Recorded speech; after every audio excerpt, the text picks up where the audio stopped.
Kaya naman pala napakaingay, kumpirmadong tatakbo.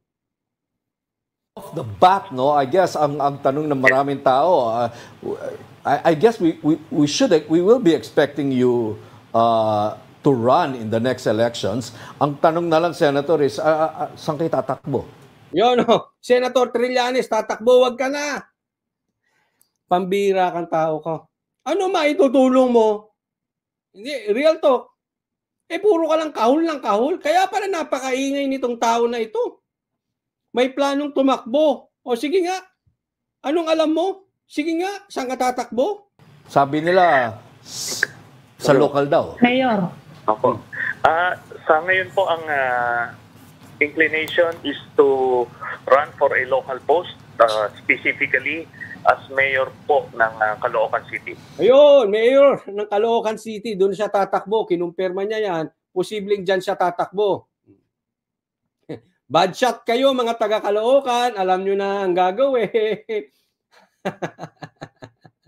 Nakikiramay ako sa inyo mga taga Caloocan. Pag ito pa nanalo sa inyo, kawawa naman kayo, nakakaawa kayo, lipat na lang kayo ng Davao. Pinagtatawanan ko mga taga Caloocan. Kung mananalo lang naman, naawa ako sa inyo. Ay nako, kawawa mga taga Caloocan kung nagkataon. Hindi pa po firm and final yung decision, but we are almost there. Okay.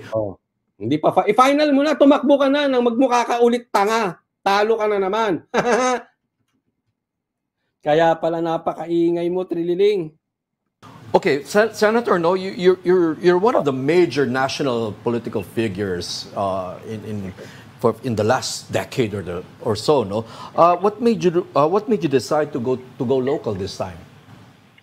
Siguro po medyo na-burn out tayo sa... Hindi ko, may pa ganun pa. Sabi niya, isa ka sa malaking political figure. O bakit ka nag-decide mag-local? Hindi kasi mayor local yan, Caloocan lang yan. Unlike kung senator, di ba?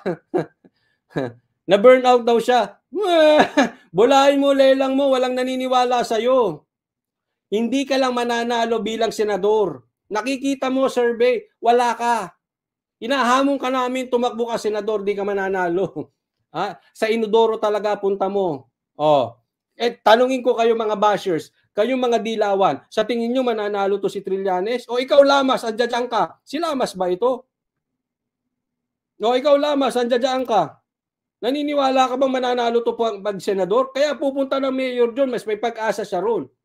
Senador, binobola mo. O gusto mo, tanungin mo si Lamas Ikaw na magtanong kay Lamas kung maniniwala yan sa'yo. Pag naniwala pa naman yung mananalo ka, senador, dalawa na kayong bobo. Ambisyoso tong tao na to. Ewan ko sa'yo.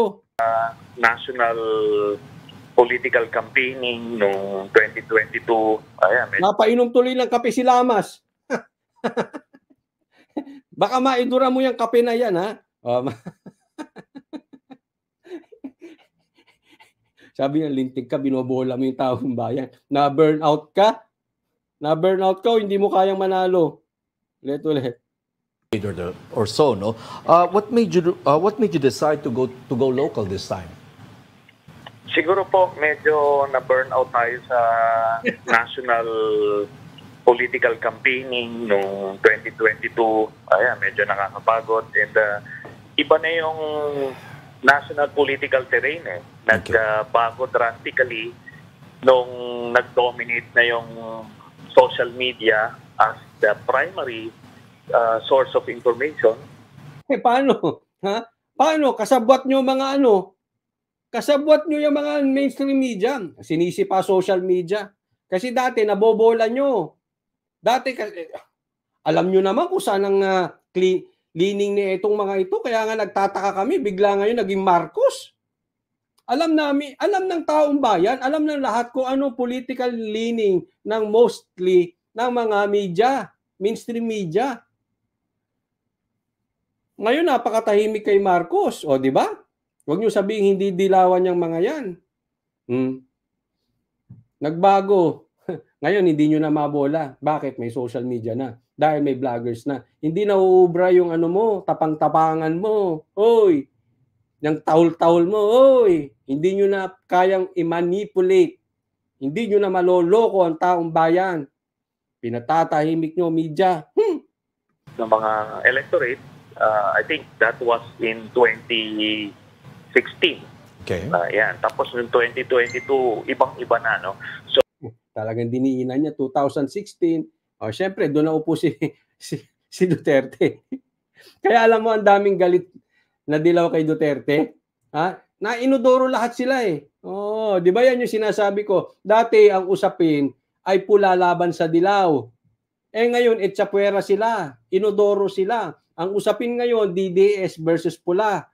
Yan ang usapin ngayon. Kaya kayong mga dilaw, sausaw na lang kayo. O, anong ginawa ninyo para maging relevant kayo? Kampi kayo ngayon sa pula. Huwag niyo lokohin ng taong bayan. Ganyan na nangyayari. Oh, pati mainstream media, di ba? Kampi ngayon sa pula. Oh, wag nga kami. the way we ran our campaign back in 2007 and 2013 is obsolete na. So, mas resource-driven na ngayon ang national campaign. And aside from that, I believe, naka-contribute na tayo sa Senate, no? Hindi rin, ano na-contribute mo sa Senate? Tahol ka lang ng tahol doon eh. Ikaw lang nakinabang, may natulungan ka ba ron? Nako ka. May na-contribute. Huwag mo nang paikutin, hindi ka lang mananalo sa Senado. Huwag tayong maloko. Alam nyo, ang laban sa Senado ngayon, dikdikan. Tapatin ko kayo, huwag kayong magagalit ha. Ang laban sa Senado ngayon, it is between the Duterte camp and the Marcos camp. Accept the facts. Ang dilaw, inodoro na naman kayo. Real talk po. Inodoro po kayo. Huwag nyo sabing itatanggi nyo. Kaya nga ako, I dare you. I dare you, Trillanes. I dare the Yellows. Tumakbo kayo bilang senador. Paswerte na kayo kung may manalong isa o dalawa sa inyo. Why? Because the 2025 midterm election will be between the Reds and the DDS. Yan na po yan. Kaya umiiwas na kayo dahil hindi nyo kaya. Real talk po. Kahit mga vloggers nyo, alam yan. Even Lamas, ask him. Alam niya yan. Narinig ko sa interview ng 3 bugok na yun. Wala na kayo. You will not make a dent, especially this 2025 midterm election.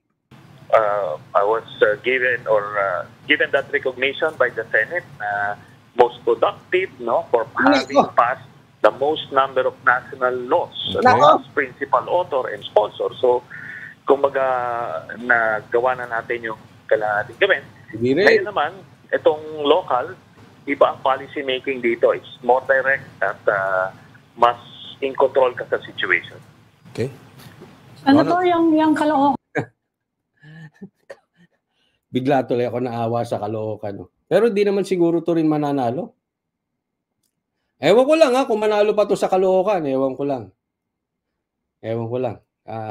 Believe na ako sa inyo pag nanalo pa to.